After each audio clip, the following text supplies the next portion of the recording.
पति, पत्नी और नौकरानी।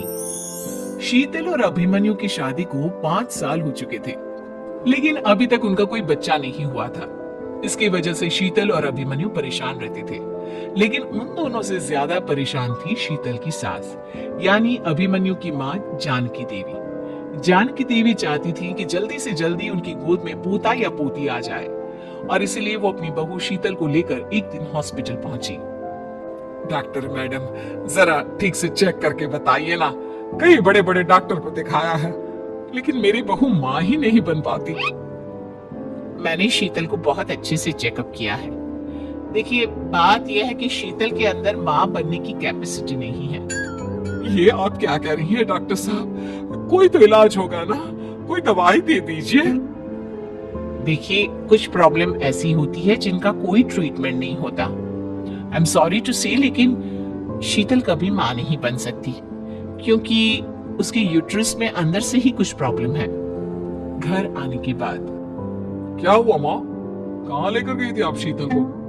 अरे कहाँ लेकर जाती, डॉक्टर मैडम के पास ले गई थी, लेकिन तेरी बीवी तो कभी माँ बन ही नहीं सकती। मम्मी जी, इसमें मेरी क्या गलती? अगर अंदर से कोई प्रॉब्लम है तो उसमें मैं भी कुछ नहीं कर सकती। जानती हूँ, ये बात डॉक्टर के मुंह से सुन चुकी हूँ। अब दोबारा मेरे सामने इस बात का गाना मत गा। अरे माँ, परेशान होने की जरूरत नहीं है, हम सोचते हैं ना कुछ। अरे क्या सोचेगा तू? जब डॉक्टर कह चुका है कि तेरी बीवी माँ नहीं बन सकती, तो पता क्या सोचेगा तू? कहाँ से लाएगा बच्चा? माँ, ये तो मैं भी नहीं जानता। अभिमन्यु, क्यों ना हम अनाथ आश्रम से एक बच्चा गोद ले आए? क्या फर्क पड़ता है बच्चा हमारा हो या गोद लिया हुआ? आई बड़ी बातें बनाने वाली। क्या फर्क पड़ता है? अरे क्यों फर्क नहीं पड़ता? मुझे इस वर्ष को आगे बढ़ाने के लिए मेरे बेटे का खून चाहिए, किसी दूसरे का नहीं। लेकिन माँ, आप जानती है कि ये अब पॉसिबल नहीं है। मैं कुछ नहीं जानती। मैं किसी पराये की औलाद को इस घर में अपना पोता या पोती बन के बढ़ता हुआ नहीं देख सकती। मेरा वंश मेरे बेटे के खून से ही आगे बढ़ेगा। लेकिन मम्मी जी, ऐसा कैसे हो पाएगा? आप अच्छी तरह जानती है ना, मेरा और अभिमन्यु का बच्चा नहीं हो सकता। तो मैं अपने बेटे की दूसरी शादी करवाऊंगी, और अपनी दूसरी बीवी से ये मुझे बच्चा पैदा करके देगा। ये आप क्या कह रही हैं माँ?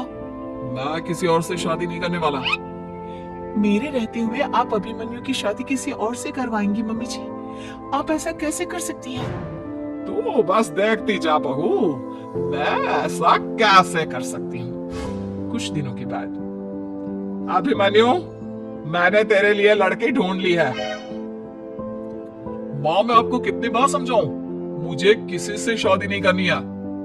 पहले मेरी बात सुन। ये जो चमेली है ना, हमारे घर में काम करने आती है, वो तुझसे शादी करने के लिए तैयार है। मम्मी जी, आप अभिमन्यु की शादी एक नौकरानी के साथ करवाएंगी?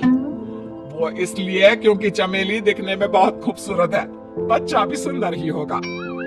मम्मी जी, लेकिन एक बच्चे के लिए अपने बेटे की शादी नौकरानी के साथ करवाना, क्या ये सही है? अगर अभिमन्यु ने शादी नहीं की ना, तो मैं अपनी जान दे दूंगी। अब देख लो, अगर तुम्हें अपनी माँ की जान प्यारी है तो तुम्हें इस नौकरानी के साथ शादी करनी ही होगी। इस तरह जानकी देवी अपने बेटे अभिमन्यु की शादी नौकरानी चमेली के साथ करवा देती है। कुछ दिनों के बाद, नौकरानी से मालकिन बन के तो मजा आ गया, अब तो मैं इस घर की मालकिन हूँ। देखो, अपने आप को ज्यादा मालकिन समझने की कोशिश मत करो। एक बार तुम्हारा और अभिमन्यु का बच्चा इस दुनिया में आ जाए, उसके बाद तुम इस घर से हमेशा के लिए चली जाना। अरे जाओ जाओ, किसी और के आगे बातें बनाना, एक बच्चा तो पैदा नहीं कर सकी। बढ़िया ही, जाओ जाकर मेरे लिए कॉफी बना कर लाओ। नौकरानी मैं हूँ या तुम? मम्मी जी, देखिए ना शीतल मुझसे किस तरह से बात कर रही है। शीतल, तुम्हें पता है ना चमेली प्रेग्नेंट है, मेरे बेटे के बच्चे की माँ बनने वाली है। वो जैसा कहती है वैसा करो। लेकिन मम्मी जी, वो मुझे नौकरों की तरह ट्रीट कर रही है। अरे तो करेगी ना, वैसे भी बहू तुम हो किस काम की? एक बच्चा तो पैदा नहीं कर सकती। जाओ अब घर के सारे काम करो और चमेली को आराम करने दो। थैंक यू मम्मी जी, भगवान आपका भला करे। आप नहीं होती तो मैं नौकरानी से महारानी कैसे बनती? देखो, तुम्हें जो चाहिए सब मिलेगा।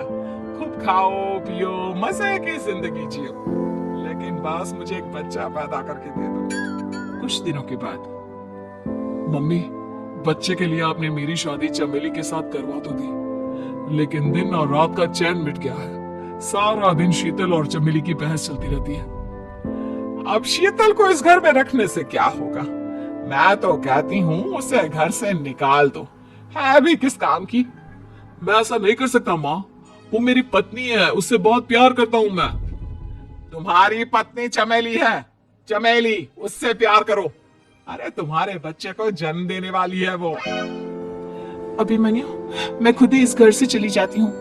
वैसे भी अपने ही घर में नौकरों की तरह रहकर परेशान हो चुकी हूँ।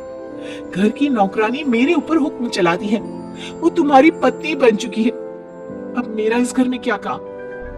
अभिमन्यु के बार बार रोकने पर भी शीतल उस घर से चली जाती है। कुछ दिनों के बाद चमेली एक बच्चे को जन्म देती है। भगवान ने मेरी सुन ली, मेरे बेटे का घर भर गया, उसका अपना बच्चा इस दुनिया में आ गया। मम्मी जी, बच्चे को हाथ लगाने से पहले मेरी एक शर्त तो सुन लो। तुम कहना क्या चाहती हो चमेली? आपकी मम्मी को बहुत शौक था ना अपने पोते को खिलाने का।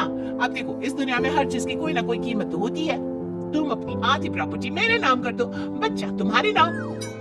अरे लेकिन मैंने अपने बेटे से तुम्हारी शादी करवाई है, अब ये सौदेबाजी कहां से आ गई? जो औरत अपनी बहू को घर से निकाल कर एक नौकरानी के साथ अपने बेटे की शादी करवा दे, वो तो सौदेबाजी कर ही सकती है ना। उसका कैसे भरोसा कर सकते हैं?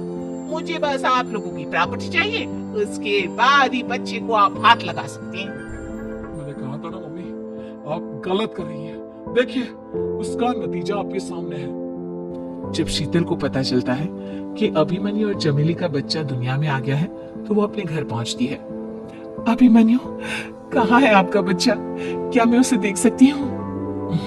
कुछ भी मत पूछो शीतल, माँ की हुई एक गलती हम लोगों पर भारी पड़ रही है। वो नौकरानी अपनी औकात पर आ गई है और अब हमसे अपनी आधी प्रॉपर्टी मांग रही है, वो भी बच्चे के बदले में। एक बात कहूँ अभिमन्यु, आप उससे कुछ भी देने से मना कर दो। अरे कैसी बात कर रही हो? मेरे बेटे की औलाद है उसके पास, ऐसे कैसे मना कर दे? मम्मी जी, वो अभिमन्यु का बच्चा नहीं है, वो चमेली और उसके बॉयफ्रेंड का बच्चा है। ये तुम क्या कह रही हो शीतल? ये देखिए वीडियो, चमेली और उसका बॉयफ्रेंड आपस में बातें कर रहे हैं कि उन दोनों ने मिलकर आपको बेवकूफ बनाया है और अब इस बच्चे के बदले आपसे प्रॉपर्टी भी हड़प लेंगे। हे भगवान, ये मुझसे क्या हो गया? ना तो बच्चा मिला और अपने बेटे की नौकरानी के साथ शादी करवा दी, सो अलग। अब क्या होगा? मुझे माफ कर दो शीतल, मेरी वजह से तुम्हें बहुत तकलीफ हुई है। अभिमन्यु, मैंने कहा ना, उस नौकरानी को उसके बच्चे सहित इस घर से बाहर निकाल दो। लगता है मेरे अभिमन्यु का बाप बनने का सपना अधूरा ही रह जाएगा। अभिमन्यु, अपनी मम्मी से कहो कि परेशान ना हो। आपको याद है एक बार हम एक IVF सेंटर गए थे, मैंने फिर से वहां जाकर बात की थी और आपको पता है इस बार मैं प्रेग्नेंट हूँ, क्योंकि हमने वहां पर प्रोसीजर करवाया था जिसकी वजह से मैं प्रेग्नेंट हो गई थी और इस बात का पता मुझे बस कुछ महीने पहले ही लगा है। हमारा बच्चा इस दुनिया में आने वाला है अभिमन्यु। मुझे माफ कर दो शीतल बहू, मुझसे बहुत बड़ी गलती हो गई। कोई बात नहीं माँ, लेकिन अब हमें उस धोखेबाज नौकरानी को इस घर से बाहर निकालना है और इस घर की मालकिन को वापस घर लाना है, वो भी अपने बच्चे के साथ।